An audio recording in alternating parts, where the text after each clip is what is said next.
شوه. دویمه مسله عزتمندو په دې باندې علماو ته ویلی شوي دي باقاعده چې ختم نبوت اوس یو کار شوی دی. ختم نبوت داسې عقیده ده چې دا د ټولو عقیدو مور ده. څنګه مور ده؟ د قرآن هم مور ده، د حدیث هم مور ده، د ټولو مسلو مور ده. ځکه که ختم نبوت ختم شو، دا مسله ختم شو مثلا آئینی لحاظ سره یا خلکو دا پرې غوستله، نو ته مطلب دا شو چې ته بیا بل پیغمبر هم منې. نو چې پیغمبر دی بل ومنو نو د هغه به عزت هم کې، د هغه به خبره هم منې، هره خبره به یې منې. ځکه پیغمبر خو غلطه خبره نه کوي، نو ته بیا نه خبره منې. خو که سبا درته وي دا قرآن صحیح نه دی، اوس ته به بې حیرانې او بل کتاب راوړي چې اصل دا دی، نو هلته دې ورته پیغمبر ویلی دی چې نه منې هم خرابېږي. نو د دې وجې نه دا خلکو چې د انګریزانو اسرائیلو د نورو خلکو دا مسله راویستې ده. مونځ مسله نه بیانوي چې مونځ نشته دین کې، ځکه مونځ مسلمان دومره کړی دی او هغه پې پوهېږي بچی بچی. د روژې مسله نه بیانوي، ختم نبوت مسله بیانوي. او دا خو د علماو قدر وکړي 15 کاله مخکې چاته د دې مسلو پته هم نه وه. مونږ په خپله د خلکو نه تپوس کړي وو، چاته پته هم نه وه دا څه مسله ده. اوس الحمدلله انکران، لیډران او عام کسان ختم نبوت آواز لګوي. نو دا اوس داسې چل شوی و چې د یو قادیانی تفسیر لیکلی شوی دی، تفسیر صغیر نومې و. نو په هغې کې هغوی خپل چې څه خرافات دي، څه خبرې ګډې وډې دي، هغه ټوله داسې پکې ویلي دي. نو هغه یو کس د هغې تشهیر کړی دی، نو په هغه باندې کیس و. نو هغه کیس یې بری کړی دی. ولې دې بری کړی دی؟ لکه جج صاحب وایي اصل کې دا قانون وروسته جوړ شوی دی او د دا کار مخکې کړی دی. نو قانون که وروسته جوړ شوی که مخکې جوړ شوی، کار یې صحیح کړی وي، نه کار خو یې غلط کړی. نو د غلط کار ته دشمني که د مخکې وروستو، ته پکې دا هم ګورې چې دا مخکې دی او که وروستو دی. څه خبره خو ستا په مخکې ستاسو یو پسې یو خبره وشي او که ستا وروسته وشي، کار خو غلط دی که نه. پابندي ولګوه په کتاب باندې، پابندي ولې نه لګې؟ سړي ته ویې وروره نه، که مخکې دی که دې وروسته کړی دی ټیک ده، زمونږ د قانون نه خو مخکې دی، خو د الله د قانون نه خو مخکې. نو ته خو د الله قانون ته ناست دی که د خپل ملک قانون ته ناست دی؟ بهی که د ملک قانون داسې وي چې هغه د اسلام نه خلاف وي، موږ د خپل ملک هم هغه قانون نه منو، د خپل ملک هم هغه قانون نه منو چې کوم د شریعت نه قطعي طور سره خلافي. هغه نشته دی دا خبره. نو دا خو غټې غټې د عقیدې خبرې دي، وړې خبرې خو نه دي که نه. او همدغه یو قرآن دی موږ سره اصلي شکل کې، او په دې قرآن کې هم خلک ګوتې ووایي او ګډ وډې کړي، نو موږ سره پاتې څه شو؟ دقه یو کتاب دی سره. نو دا عزتمندو دا کار یې کړی دی. بیا پکې مینځ کې هغه خو پوره غټه تفصیلي خبره ده، مینځ کې پکې د یو څو خبرو نور هم اجازت ورکړی دی. او الټه خبره دا کې دلیل ورسه پیش کوي، لا اکراه فی الدین، وایي دین کې زیاتې نشته.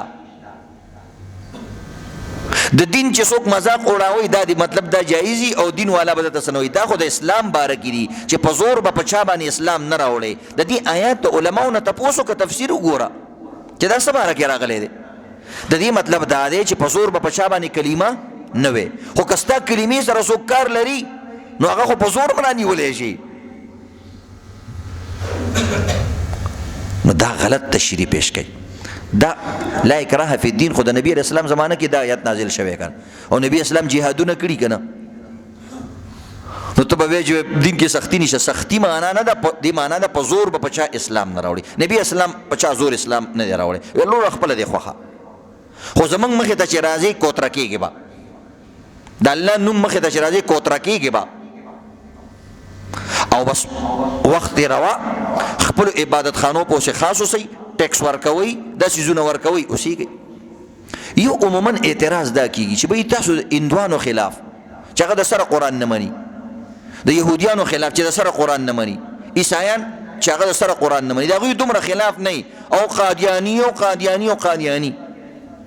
دا عموما د سړي ذهن کې خبر راځي که چې مولیان د دې نورو کافرانو دومره ذکر نه کوي او د دې کافرانو ذکر کوي، دا ولې؟ دا یو اهم خبره ده.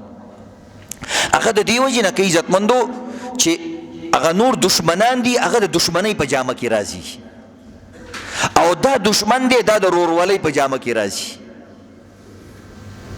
دا ته نه پیژنې سبا، ځکه دوی درته ظاهر وایي کلمه موږ ویو دا قرآن موږ سره دی او دا دی، خو نو بس اخر کې خو کې کار خراب کی پښتانه وی کنه خبره ټوله ټیکو کړه خو کونه دی ولا کګه کړه اخر دې کو دی دا کار کوي عزت دوی په خپل دوی دی وای چې من کافران یو قلاری دی اوسېږي زموږ سره کار نشته خپل جمعات هغه خپل عبادت خانه ته دی جمعات نه وي ځکه جمعات څه ته وي مسجد څه ته وي د مسلمانانو عبادت خانه او د عیسایانو ته چرچ وي هغوی ته چرچ وي هغوی ته خو موږ څه نه دي ویلي دا ګوره اهم نقطه ده دا بعضې تعلیم یافته خلک مړه دا مولیان هم اوسګار خیل دي هغه کافران نه دي هندوستان نه دی هندوستان خو ځان ته وایي که نه هندوستان هندو زه هندو یم زه مسلمان دا وایي زه مسلمان یم نو یو پردی سړی چې تا ته راشي عزتمندو تا ته زه ستا ورور یم او ما میراث کې داخل که داخل څومره او که داخل دی که ټول د پورې خاندي وایي دا ستا د پلار اولاد دی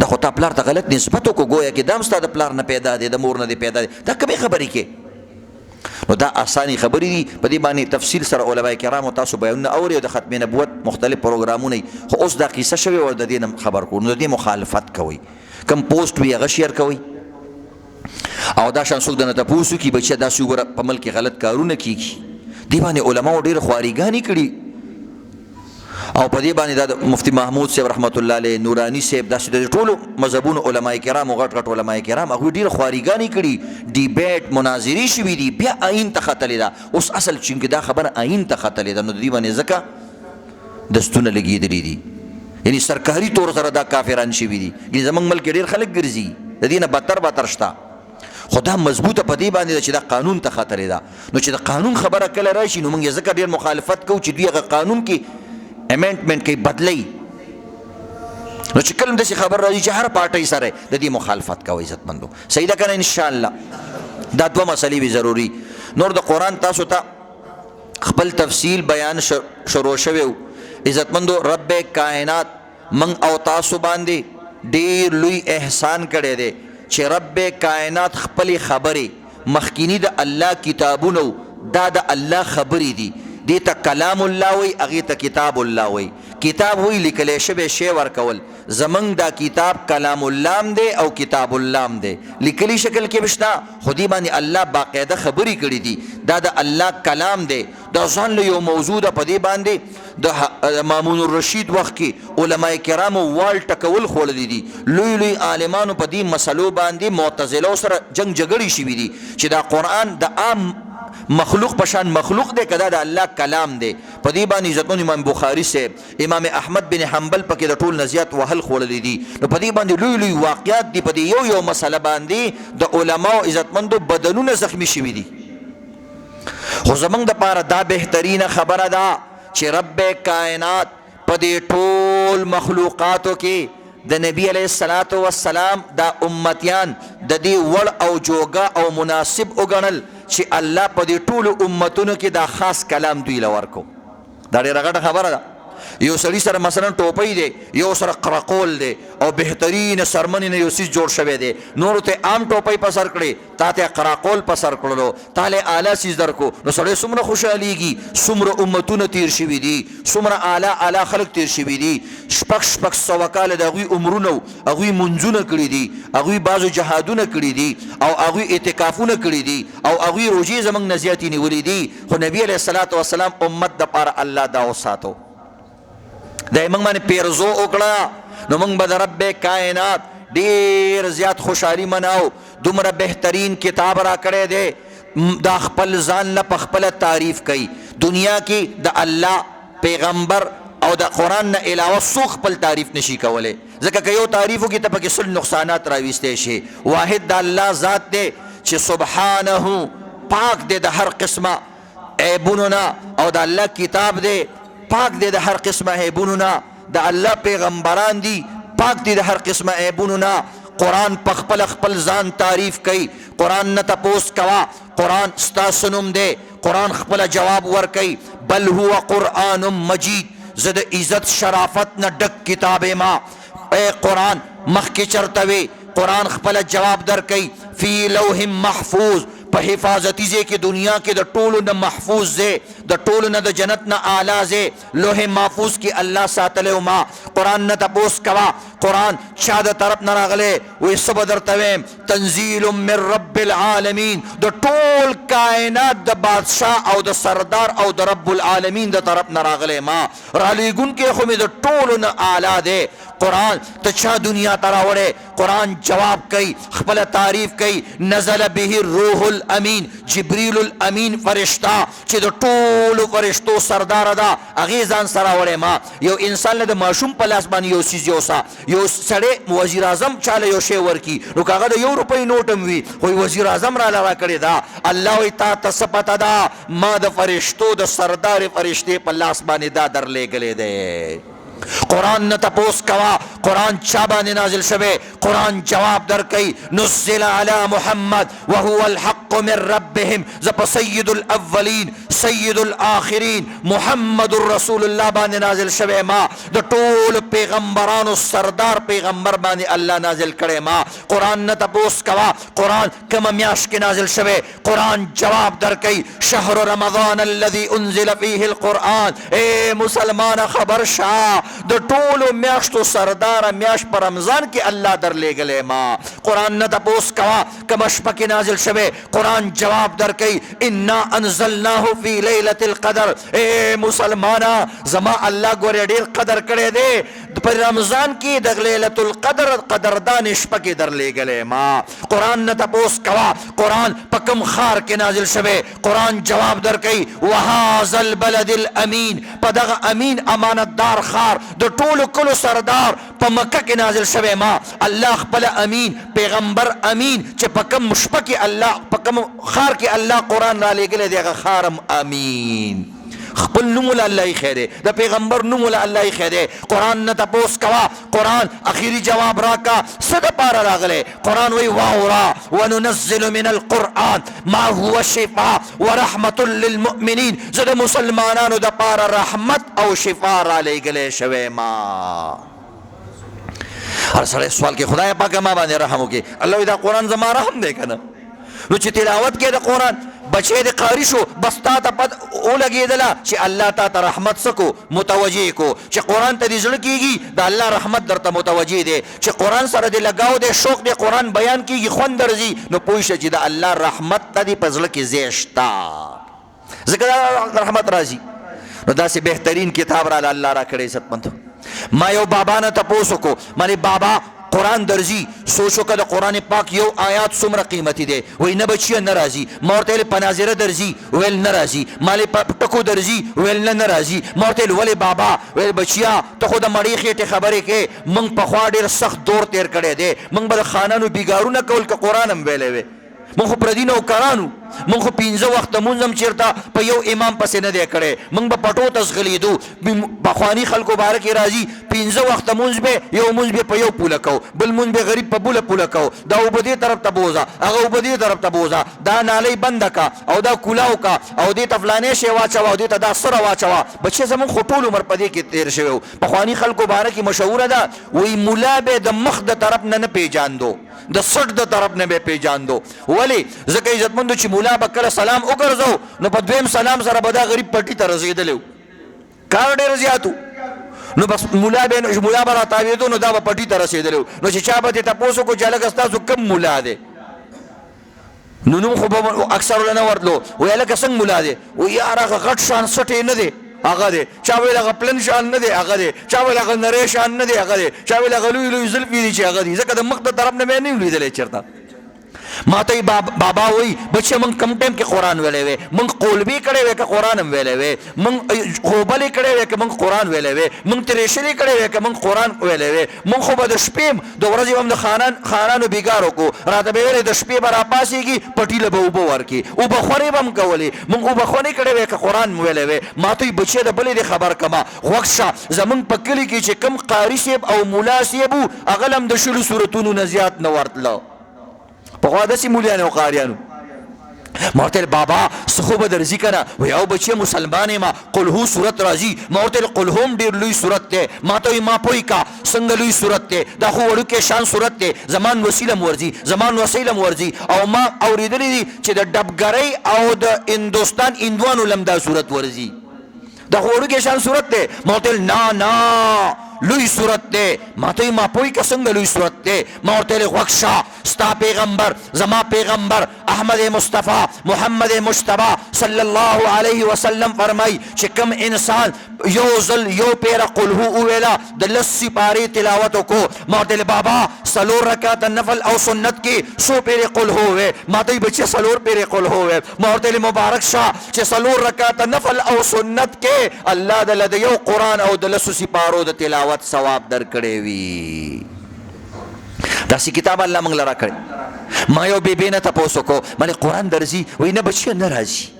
ما ورته پټکو ویل نه راځي په ناظره ویل نه راځي ما ورته ولې وای بچی موږ په خوا ډېر سخت کارونه کړي موږ به خاوندانو سره په یو ځای باندې په پټو کې کارونه کول موږ کم وخت کې کړی موږ به غوجلې سنبالولې موږ به څاروي ډنګران سنبالول موږ به سوټي تپلې نو موږ په کم ټایم کې قرآن ویلی وی بچی به موږ شا پورې ځان سره تړلیو د خپلو بچو تربیت ته فارغه نه و ځان سره به په پټو کې په زانګو په شان په شا پورې تړلیو او هغه به هم ګرځول موږ به کم ټایم کې کړی د خانانو په کورونو کې به موږ جاروګانې والي وارګه به م ویستل شوملې به م ویستلې غوړي به م جوړول نو موږ په کم ټایم کې قرآن ویلی وی ما ورته بیبي څه خو به درځي کنه وای او بچی مسلمان یم الحمد راله راځي سورت فاتحه راله راځي ما ورته بیبي دا هم ډېر لوی سورت دی ما ته نه مولوي صاحب دا خو وړوکی شان سورت دی زمان مسۍ د قاري صاحب په مدرسه کې سبق وایي خو هغې له م ورځي دومره شان وړوکی صورت دی ما ورته نه ډېر لوی صورت دی ما ته ما پوی کا څنګه لوی صورت دی ما ورته غوږ شه ستا پیغمبر زما پیغمبر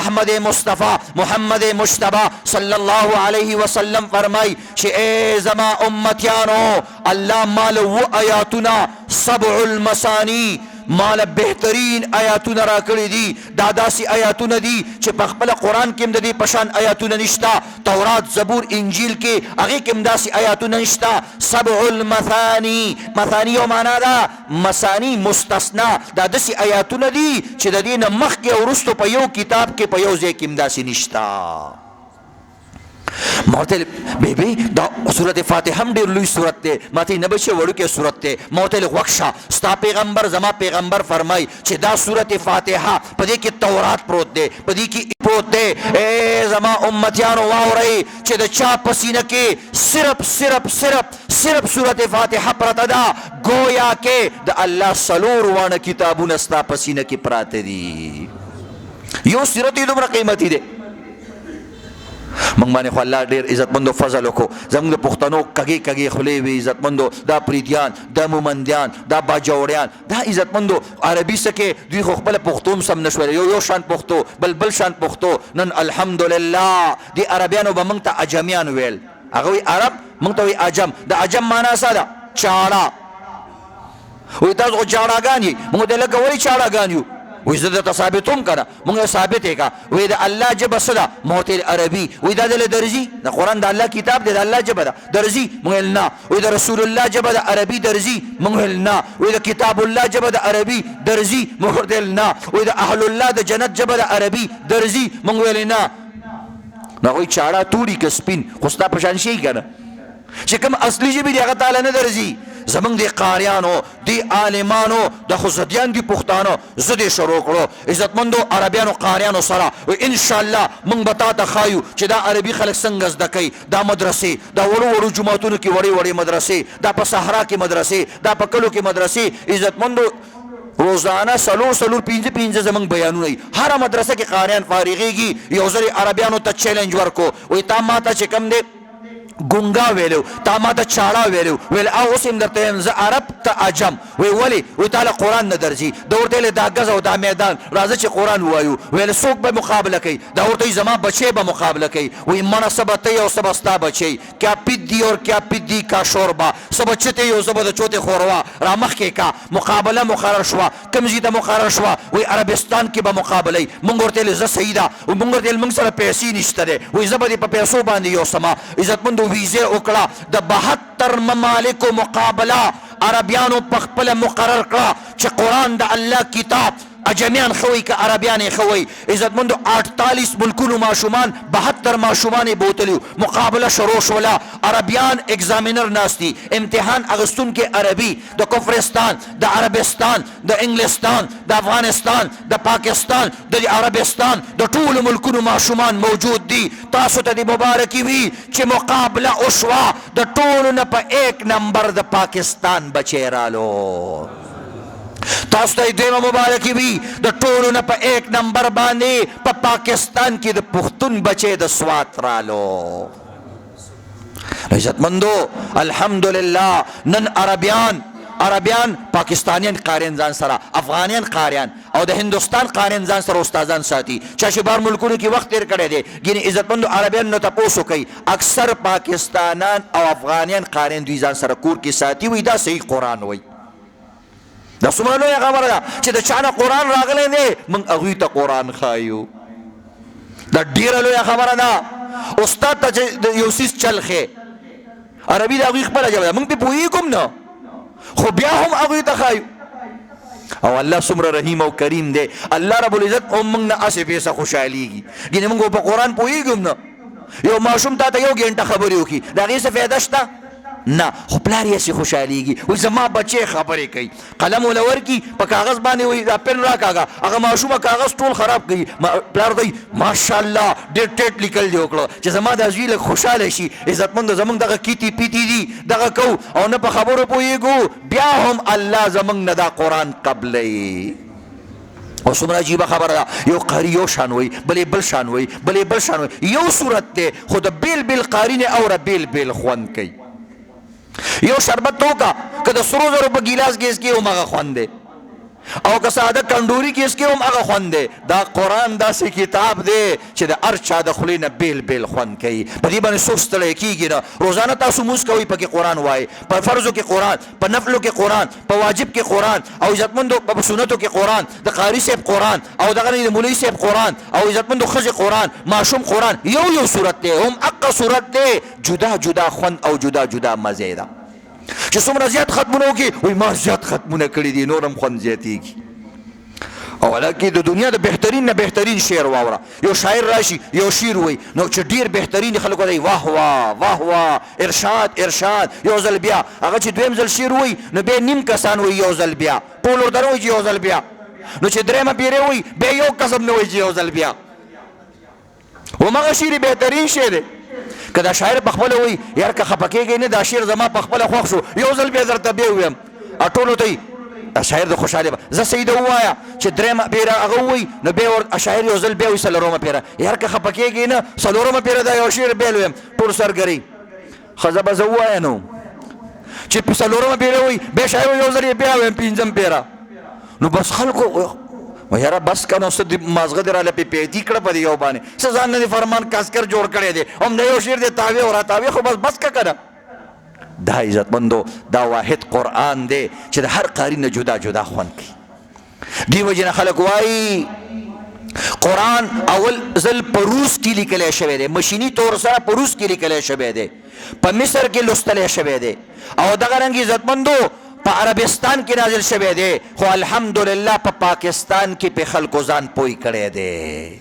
دلته چې د قرآن تفسیر زمونږ څومره تفصیل سره کېږي په دې میاشتو کې مختلف ځایونو کې شروع دی. پنجپیر والا خپل انداز، اهل حدیث والا خپل انداز، دیوبند والا خپل انداز او بریلوي والا خپل انداز. د قرآن علوم نه ختمیږي لګی دی. عربو ته کېنه مختصر تفسیر درته پړاوئ.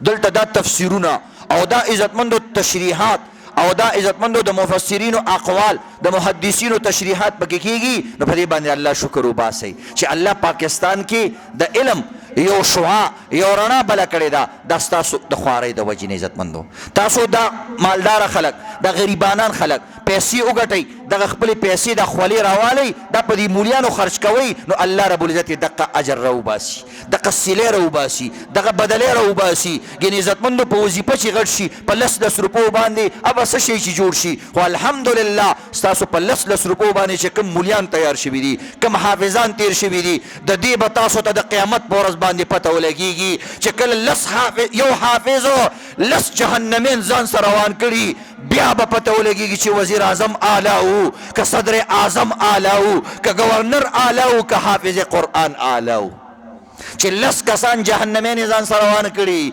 عالمانو ځان سره زرګونو کسان روان کړي. بالکل زمونږ هم ګناهونه شته، خو انشاءالله د عالمانو نیکیانې د ګناهونو نه زیاتې دي. دا نه وایو چې زمونږ ګناه نشته دی، خو زمونږ نیکیان هم ډېرې دي، او د قیامت په ورځ به الله دا تلي چې عزتمندو یو نیکي هم پې د ګناهونو د پاسه شوه، نو بیا به هم بچي، ډېر عوام به پکې بچي، نو انشاءالله عالمان به هم پکې بچي. ځکه د عوامو دا ته چې بچ شوې که نه، نو د دې ثواب هم موږ ته میلاویږي، ځکه تا به د یو عالم نه یو خبره اورېدلي، او څوک چې د چا د وجې نه عمل وکړي ثواب یې هغه ته میلاویږي که نه. نو که د عالم خپل عمل نه وي، دا ستاسو عمل هم ولږ کافي دی، ته خو ځان ته ښه سړی وی که نه، نو دغه ښه عمل ستا زموږ په کاته کې راځي.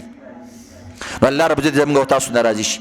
تېره جمعه موږ د چاندې حوالې سره خبره وکړله. عزتمندو زمونږ به رسم جوړېږي او دغه رنګې آینده کال تنخواګانې دي. کم کسان بره ناست وو هغوی خو نه و اورېدلي، د هغوی زړه کې راځي چې بهی زما یو 15,000 2,000 3,000 زر روپۍ 1500 200 دلته بعضې کسانو یقینو که ماله جړا راله، هغوی پانډیان دي، مزدوران دي، او هغوی ماته مدرسه کې بدل 1500 یا 1000 روپۍ په هره میاشت کې در کومه. داسې پیسو باندې چې کم حافظ جوړ شي، دا څومره په خولو باندې او څومره په کوشش باندې ګټلی شوي پیسې عزتمندو، نو دا داسې لقمې چې د عالم خېټې ته لاړې شي، نو هغې نه بهترین عالمان جوړېږي. نو انشاءالله محوري لحاظ سره یو ترتیب جوړ کړي عزتمندو. یو مدرسې سره به د قیامت په ورځ به راپاسېږي، ډېر حافظان به ستا په کاته کې لیکلي، ډېر قرآنونه به ستا په کاته کې لیکلي. یا الله دا عملنامه خو زما نه ده، ما خو په ناظره هم قرآن نه ویلی، وایي ستا د پیسو د وجې نه چې چا قرآنونه ویلي دي هغه هم ستا په کاته کې لیکلي دي. نو د دې وجې نه انشاءالله دې کې به خپل محنت خواري کوو که نه انشاءالله الله دې عمل کول توفیق راکړي. اذان وکړه.